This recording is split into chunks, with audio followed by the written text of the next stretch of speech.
Good afternoon, everyone. We are talking about how to stand out and profit in a down market today with expert outcome thinking strategist Ann Warfield, CEO, Impression Management Professionals.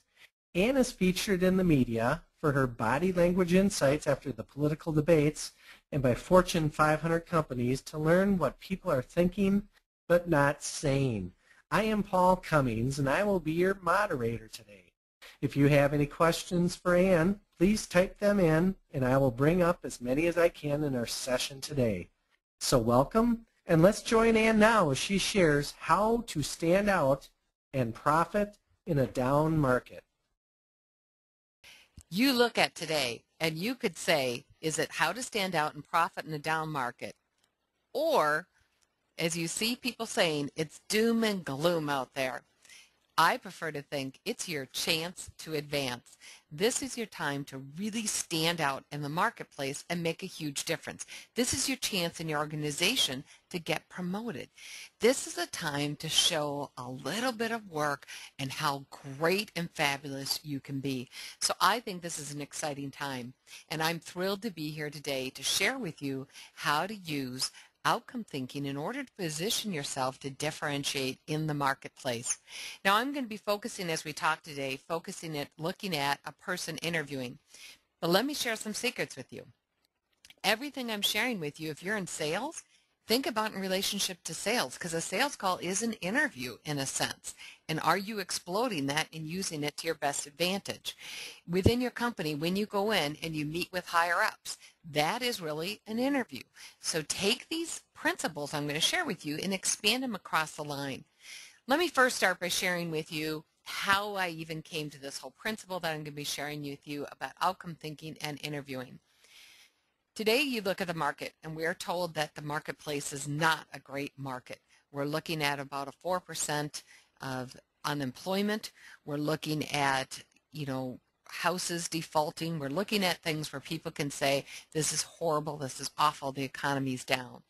Well, I remember when I first started interviewing for jobs, it was a time when interest rates in houses were at 18%, and it was a time when the unemployment rate was at 20%. So definitely not an opportune time to be entering the marketplace. I knew that I was going to be a lawyer, had studied for it, had taken all the tests, had been accepted to law school, and at the same time on our campus they had people coming in to interview.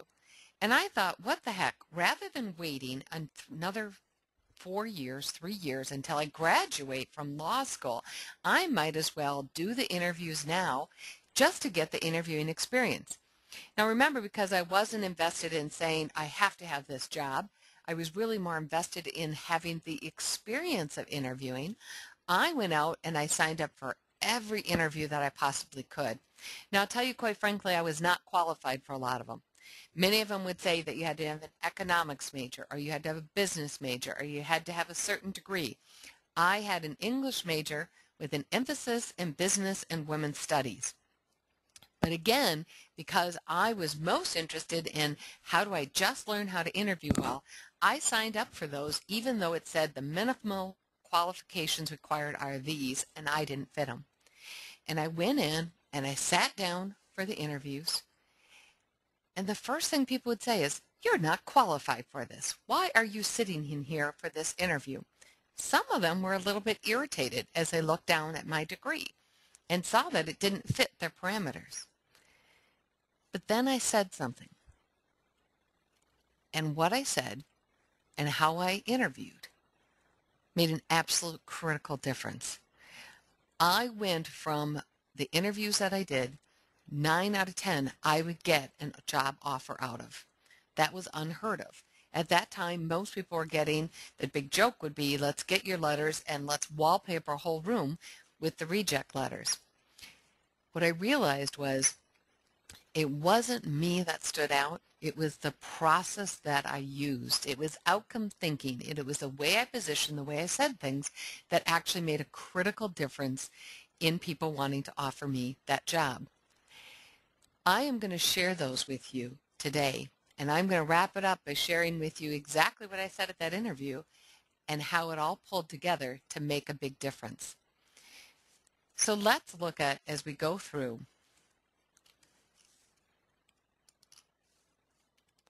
what kills an interview. We're going to look at misreading the interviewer and their needs, having no context with stories that you share, having no tie-in with your questions, having no thought-provoking questions, and having no professional close. Let's look at each of these by itself to see exactly how they fit together. Misreading the interviewer and their needs. When you go out to a company and you step into that interview, most of us are so nervous. We stand there and we think, I hope I do okay, I hope they like me, I hope I stand out. And our energy is entirely on getting through the interview. You never want your energy to be on getting through the interview. You want your energy on being able to excel within the interview. Now notice a difference. I did not say you want your energy spent on trying to impress the interviewer. That is almost always suicidal. You'll either come across as too arrogant and too cocky, or you'll come across as a person that is just please begging to have that job. Neither of which one stands out. So the first thing that we bring people through, and when we meet with people and work with them on an individual basis with interviewing, this is something that people pay over $5,000 to sit down and learn, how do I interview and stand out? And I'm absolutely amazed at how many times people have no clue about how to even read the interviewer or know how to interview. And I'm going to share that with you right now. There are 4 types of interviewers. The first one is the connector, and what they need when they walk in that room is they need to know you. Now here's what's critical. It's not just about you as a worker, but you as a person. So for this style and this style of person, the interviewing policies today where they can't ask you any personal questions is really a detriment, because they use their gut feeling when they're talking with you to make that connection. So bring up personal information as you can in professional way throughout it, because this person's looking to have that personal connection. Matter of fact, if it's the boss that they're interviewing with you, they're looking for how they're going to be able to work with you. Now the networker style is a high energy style, and they need to like you. They want to walk in the room and say, would I like to sit across from this person and have lunch? Would I find them fun? Would I find them fascinating? Would I find them interesting? They want to have that. The producer wants to see results. What have you produced before? How do I know that's factual? How do I know it's right? What can you possibly do? Therefore, with that person, if you are long and rambling and off target, they do not like it at all.